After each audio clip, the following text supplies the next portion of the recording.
Jorgel Vemba, bonjour. Bonjour, monsieur Fabien. Vous êtes ingénieur informaticien formé en Inde. Oui, en Inde. On dit aux Indes. Il y a plusieurs Indes. Hein. Oui. Bienvenue. Merci beaucoup. Tozui Mokano Yakokangamana ba jeune. Parce qu'il n'y a pas que de jeunes politiciens. Nous avons des talents qui sommeillent et beaucoup de potentiel qu'il faut faire valoir. Oui, il se frotte à la politique, mais il parle avec nous ce matin de la numérisation de la ville, province de Kinshasa, surtout pour les archives. Allez dans nos communes, dans nos municipalités, regardez dans les services état civil, quoi encore, habitat, vous allez voir des montagnes de dossiers avec beaucoup de poussière. Si vous êtes à Bruxelles, vous cherchez un document à l'état civil de l'IMT, vous allez sur le net, vous risquez de pleurer pendant une année, vous n'allez rien retrouver. Jorgel, vous avez, je dois dire que vous vous frottez à la politique parce que vous avez aussi des ambitions qu'on va faire valoir un jour, mais pour l'instant, on parle de votre domaine. Vous voulez vous proposer la numérisation de la ville-province de Kinshasa. Parlons-nous-en. En quoi consiste ce projet? Merci beaucoup, monsieur Fabien Lumbala, pour cette opportunité. Je voulais insister, Jorgel a étudié en Inde, il a fini ses études en Inde, mais il a travaillé plus de 6 ans dans le système des Nations Unies. J'étais à la MONUSCO et maintenant je travaille en aparté. Et aujourd'hui... Comme privé? Oui, comme privé. Oui. Aujourd'hui, je tenais à parler du numérique. Pourquoi? Parce que je crois au numérique. Parce que le numérique est la clé du développement de notre pays. C'est pour cela que je tenais à parler du numérique par rapport à la ville de Kinshasa. Nous savons tous que nous avons beaucoup de défis dans le secteur numérique. Oui. Et l'administration congolaise souffre sur le plan numérique. Et alors, si nous allons, on va aller directement droit au but. Donc on vit dans une sorte de Moyen-Âge. Oui. Pratiquement dans le système analogique. Oui. Oui. Il n'y a même pas encore l'analogique. Oui, c'est ça le problème. Oui. Et alors, nous souffrons et dans le même souci, dans la même vision, nous parlons de la création d'une base de données. C'est très, très important. Pourquoi nous parlons de la création d'une base de données? Parce que nous avons remarqué que la numérisation de la ville de Kinshasa souffre. Pourquoi? Parce qu'on a un problème des archives. Et alors... Angela Lukinga nous a projeté ce à quoi ça ressemble. Comment vous appelez ça? Sur le plan, dans votre jargon, comment vous appelez ça? On appelle ça un diapo, on appelle ça un PDF, un PowerPoint, une présentation. À ce à quoi ça ressemble un peu. Oui, continuez. Et alors, nous voyons ici, nous parlons de la numérisation de la ville de Kinshasa, nous parlons de la numérisation de 24 communes de la ville de Kinshasa. Oui. Et alors, ce système de base de données va permettre à ce que nous puissions avoir un système de l'interconnectivité. Et alors, pourquoi? Parce que, au moins s'il y a une information qui va dérouler, qui va se passer au sein de nos communes, au moins notre population soit au moins informée. Dans quel sens? Vous venez de parler par rapport, si nous faisons le mariage, nous parlons du mariage civil, nous parlons de documents, nous parlons des archives à tout le niveau. Et alors, notre population souffre. Il souffre pourquoi? Parce qu'il y a un problème d'archives.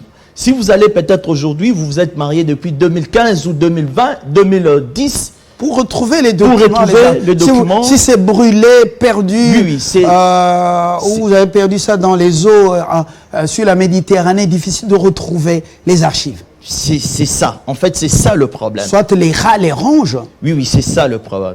Et alors, parce que dans le même souci, nous avons besoin de créer une ville intelligente, une smart city. Cette ville intelligente va permettre à ce que nous puissions avoir une base de données solide. Et ces bases de données vont se construire sur base de fichiers, d'informations et sur base des instructions. Pourquoi? Parce que nous avons remarqué que dans d'autres cieux, on nous parle actuellement, nous sommes dans une transition, on nous parle du monnaie numérique. Et c'est important. Le gouvernement congolais doit savoir, même aujourd'hui en Angleterre, on parle déjà de la transition du monnaie numérique. Même en Chine, il y a le yuan numérique. Et alors, je crois que le ministère du numérique doit être conséquent. Parce que nous sommes déjà en train de transiter. Dans d'autres récits, on nous parle de crypto-monnaie. Et alors, je rassemble un peu le tout. Je suis dans la présentation, dans mon diapo ici. C'est justement essayer d'éveiller la conscience de nos autorités. Parce que le numérique va jouer un rôle très, très important dans notre pays. Parce que si nous voyons ce système d'interconnectivité, ça va permettre à ce qu'aujourd'hui, nous avons un problème de délinquance juvénile.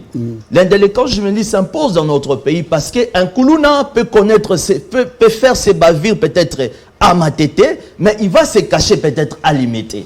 Mais avec un même système... quand Vemba quitte Limité pour habiter par exemple Kasavubu, il faut qu'on sache que Vemba a quitté Limité pour habiter Kasavubu. Vous avez quitté Limité, non? Oui, oui. Oui, vous êtes maintenant dans une autre commune. Oui, oui. Est-ce que Limité sait que vous avez déménagé? Non, ils sont... Vous avez donc eu la résidence dans une autre commune? En fait, c'est ça le problème. Nous ne vous tenons pas à rigueur, vous êtes un technicien, et surtout en Inde, vous avez appris en anglais, beaucoup plus, vous êtes dans cet environnement anglophone. Mais nous saisissons l'importance de cette innovation. On y va. Ok, nous allons continuer à défiler notre diapo. Oui. Et on a raisonné, on s'est dit que avec le système de numérisation, ça va nous permettre de créer des coopératives. Pourquoi nous avons parlé de coopératives? Ça va permettre que l'entrepreneuriat congolais puisse évoluer. Nous parlons du développement local à la base. Le développement local à la base permet de prendre les gens qui travaillent dans le secteur informel. À partir du numérique, on sait que cette maman qui vend le piment, il peut être dans le base de données. Dans ces bases de données, ça va formaliser comment on appelle tous les petits métiers. Oui, le petit formaliser. métier. Oui, c'est ça, c'est ça. Et ça va permettre que notre pays soit développé en fait. Et si on regarde, on a parlé de Database Center. En fait, le Database Center, c'est un projet qui est au ministère du numérique. En fait, c'est une banque de données. Mais nous nous sommes rendus compte, on nous parle d'une structure Razio qui sera derrière le système de Database Center congolais. Mais on s'est dit, nous parlons de la souveraineté de notre pays. Oui. Et on parle aussi de la cybercriminalité, en fait. Mais il y a un problème sérieux. On ne peut pas laisser notre Database Center chez les expatriés. Parce que... Ça se trouve chez qui? En fait, le Database Center, c'est un projet qui est en cours. On est déjà en train de travailler sur ces projets-là. Oui, mais c'est géré par qui? En fait, c'est géré au ministère du numérique. Vous dites que vous dites ici qu'il y a des étrangers derrière. Je ne veux pas vous plonger dans un monde compliqué. Oui. Je parle en termes qu'ils viennent créer les Database Centers. Nous sommes très contents. Oui, ils doivent venir créer les Database Centers. Nous avons des partenaires qui sont en train de le faire. Oui, ils sont déjà en train de travailler. Est-ce que les Congolais sont dedans? Oui. Bon, je crois quelques Congolais qui sont dedans. Mais je parle de la souveraineté de notre pays. Et la gestion, ils peuvent créer, mais la gestion, ils doivent laisser ça aux Congolais. Parce qu'il y a la sensibilité qui est là. Il faut qu'on sache aussi derrière ces partenaires, est-ce qu'il n'y a pas des Rwandais dedans? Est-ce qu'il n'y a pas des Ougandais? Est-ce qu'il n'y a pas ceux qui nous font la guerre ici? Le pays est dans le processus de la vraie libération. Il faut qu'on se pose toutes ces questions. C'est très important. Okay. Oui, c'est ça. De la même manière, on réfléchit, on dit que si on laisse ça chez les expatriés, on aura plus de difficultés. Pourquoi? Parce qu'on sera surveillé à tout moment. Disons-nous, par exemple, je me rappelle le siège de l'Union africaine. Oui. C'est un cadeau de Chinois. Oui, à Addis Abeba. Oui, à Addis Abeba. Mais on a remarqué qu'avec le temps, les informations étaient relayées en Chine. Parce qu'ils gèrent la communication là-bas, c'est-à-dire toute la logistique, la sonorisation, même l'entretien, ce sont eux qui coordonnent ça. Heureusement pour notre seul immeuble intelligent, il ne s'occupe plus de l'entretien. Voilà. Oui, c'est ça. Okay. Et alors nous parlons de la sécurité. Donc toutes les informations de l'Union africaine arrivaient en Chine, à Pékin. Arrivées là-bas. Et alors, nous croyons que si on a un système sécurisé, et on va sécuriser notre système, on va éviter que le pirate informatique vienne. Le pirate informatique sont là. Et cette année, nous parlons de l'éducation numérique pour le mois de la femme, l'autonomisation de la femme. Oui. C'est bien. Mais nous devons avoir un système qu'on appelle le Conseil national numérique.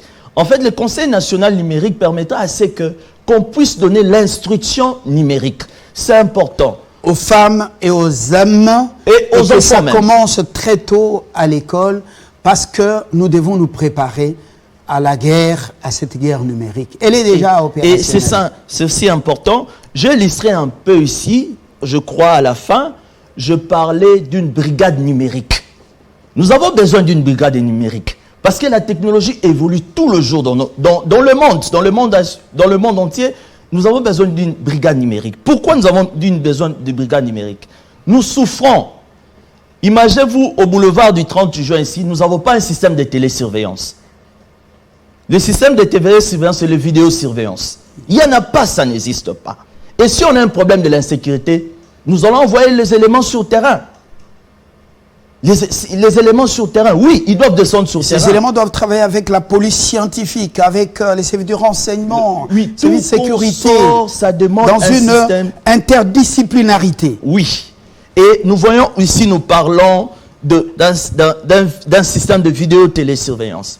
Et ce système de vidéo-télésurveillance, ça va travailler 24 heures sur 24 pour surveiller la ville de Kinshasa, dans de grands acteurs, dans de marchés, tout. Et ça va permettre aussi qu'on puisse élaguer à certains ennemis de notre pays. Nous savons tous qu'on est affronté aujourd'hui à la guerre de l'Est de notre pays.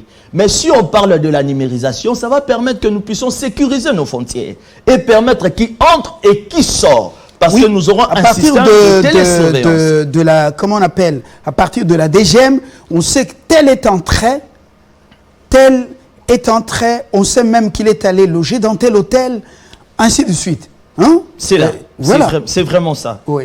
Et alors, avec le secteur numérique, et ça permet aussi le développement, nous prenons plus dans le secteur rural.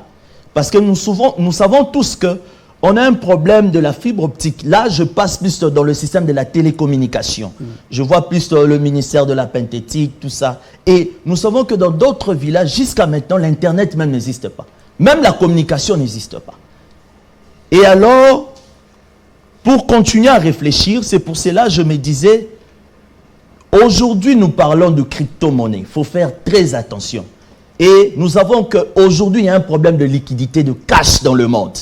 Et nous basculons déjà dans le monnaie numérique, qui est très important. En France, dans le BCE parle déjà de la numérisation de l'Union européenne.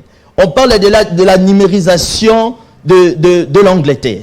Et l'Afrique, le mal de l'Afrique est là seulement pour consommer. Il y a des contextes où les billets, on ne les prend plus. Il y a des endroits où on n'accepte plus ça, ce paiement cash. Il faut seulement, paf, avec votre carte. Même en Europe, je ne pense pas quelqu'un qui peut se promener avec 5 000 € aujourd'hui ou 1 000 € en espèces, ça n'existe plus. Tout ça, il y a le revers, c'est pour surveiller l'homme. On vous traque comme une souris. Vous n'êtes plus libre. Donc là, c'est un autre côté. Oui. En fait, c'est un peu ça. Pourquoi on parle de ça? Parce que ça va venir. On va nous imposer ça. Ça va venir. Et alors, nous devons mettre des mécanismes en place pour réfléchir. Pourquoi? Parce que le secteur numérique, nous devons parler de l'innovation. C'est très, très important. Nous voyons aussi le système robotique. Pourquoi nous parlons aussi du système robotique et l'innovation? Pourquoi? Parce que ça va permettre le Congolais puisse avoir un smartphone congolais, un téléphone intelligent congolais. Okapi n'est pas congolais? Okapi, c'est un téléphone congolais. C'est créé chez un Congolais. Oui. Mais nous devons avoir de multiples créativités en fait, dans le système numérique. En fait, nous ne pouvons pas se limiter par seulement un téléphone. Nous pouvons créer deux machines. Okapi est allé même jusque-là. C'est pas parce que voilà, j'ai expérimenté Okapi à un moment donné, mais Okapi, on est déjà dans MIT, à Boston, Okapi a déjà un computer, donc, comment on dit, le laptop Okapi, les écouteurs Okapi, les power Okapi, et même c'est utilisé dans de grandes conférences à travers le monde aux États-Unis. Voilà. Oui, c'est ça notre souci. Nous voulons que nous puissions consommer congolais. Oui. C'est ça notre objectif. Et alors, moi, je pense que je lance cet appel au ministère de numérique. Le ministère de numérique va jouer un rôle très déterminant dans le futur de notre pays, dans l'innovation, dans la technologie. Et alors, je pense que tout récemment ici, on a lancé un appel d'offres au ministère de numérique pour recruter les ingénieurs, pour recruter les ingénieurs de la cybercriminalité. C'est bien. Mais nous avons besoin ceux qui ont fait la domotique aussi, j'ai suivi l'appel, les roboticiens. Oui, nous sommes très contents. Mais le problème est que nous devons avoir le renforcement de capacités. Pourquoi? Parce que c'est très important. Et tout le monde doit amener son expertise dans le secteur numérique. Oui. Je ne pense pas que dans le numérique, on peut prendre tout le monde. On ne peut pas prendre tout le monde. Parce que le numérique est tourné sur le développement, est tourné sur l'innovation. Et alors, pour revenir dans le diapo, j'insistais plus pour la ville de Kinshasa. La ville de Kinshasa... C'est ça la priorité maintenant. Oui, c'est la priorité. Je rentre plus dans la ville de Kinshasa. Oui. Et si on réfléchit sur le problème de l'interconnectivité de la ville de Kinshasa... Oui. Et c'est la dernière préoccupation, hein, le réalisateur me dit on a consommé notre temps. Qu'est-ce que vous proposez à Ngobila et son gouvernement? Comment ça va être opérationnel? Comment on appelle, ce sera une application, ce sera quoi? Qu'est-ce que vous allez faire? Sur le plan pratique, nous devons d'abord aller faire l'expertise, ce qui est important. Parce que dans chaque projet, il faut faire l'expertise. Faire l'expertise et connaître le problème de chaque commune.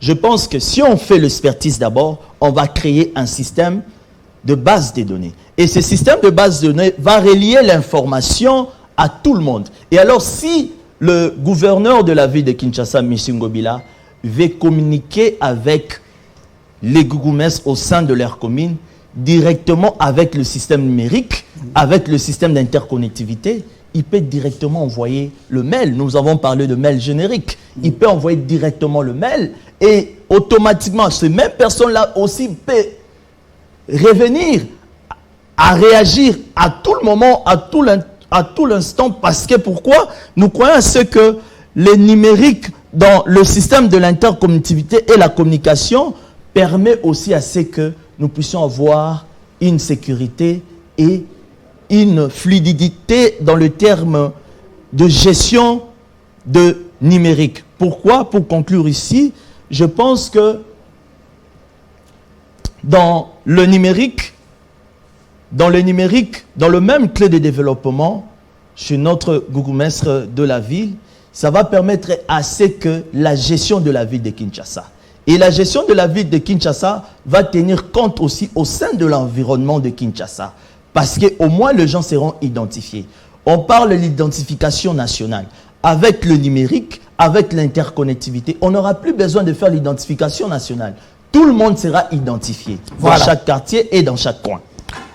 Jorgel Vemba, pour l'instant, nous avons fait l'introduction. Ok.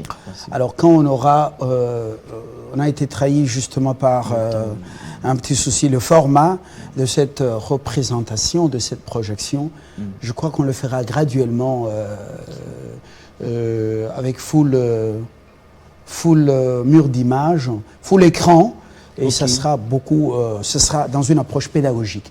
Pour l'instant, Jean-Tini Ngobila et Jekoko Mulumba et Gérard, et puis le gouvernement provincial, nous avons l'expertise nationale, je ne dis pas locale, que vous pouvez capitaliser. Nous avons tout au Congo.